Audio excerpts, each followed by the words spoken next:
और शिया धर्मगुरु मौलाना सैफ अब्बास का क्या कहना है इसको लेकर? मंदिर में सुबह आरती भी तो होती है, ये बात भी उन्होंने कही है। नींद खराब होती है शोर से, तो अजान तो 2-3 मिनट होती है, बहुत होती है 5 मिनट होती है।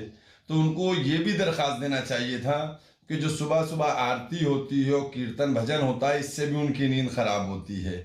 तो एक बात समझ में आने वाली थी कि किसी को नींद की प्रॉब्लम है और उसने जो है किसी भी धर्म के सिलसिले में कोई आवाज़ उठती है तो उसने हो गई है, लेकिन सिर्फ अजान के लिए देना ये इंतहाई अफसोसनाक अमल है। और वो एक शिक्षा संस्थान विश्वविद्यालय के जिम्मेदार होने के बाद ऐसी हरकत कर रहे हैं जो इंतहाई अफसोसनाक है और ये गलत है। इसको पर जो है मेरे ख्याल से उनको विचार करके अपनी दरख्वास्त को वापस ले लेना चाहिए। और इसी को लेकर सुन्नी धर्मगुरु सूफियाना निजामी ने कहा है कि ये मुल्क है जहां पर हर मजहब के लोग रहते हैं। मस्जिदों से अजान की आवाज आती है और मंदिरों से भजन कीर्तन की आरती की आवाज आती है।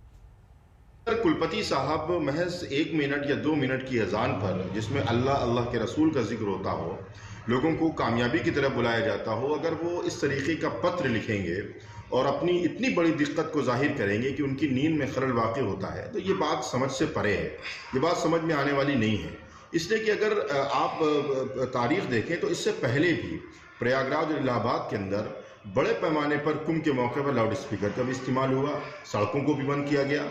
होली के मौके पर या कांवड़ यात्रा के मौके पर सड़कों को भी बंद किया जाता है, लाउड स्पीकर का भी इस्तेमाल होता है, लेकिन एक भी पत्र सामने नहीं आता है। इसलिए मेरा ये मानना है कि एक सोची समझी साजिश के तहत, एक नॉन इशू को इशू बनाने के तहत ये काम किया गया, ये पत्र लिखा गया है।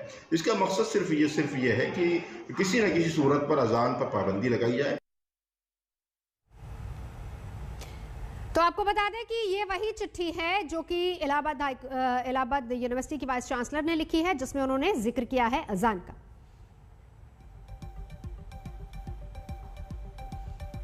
और अब आपको सीधा लिए चलते हैं उत्तर प्रदेश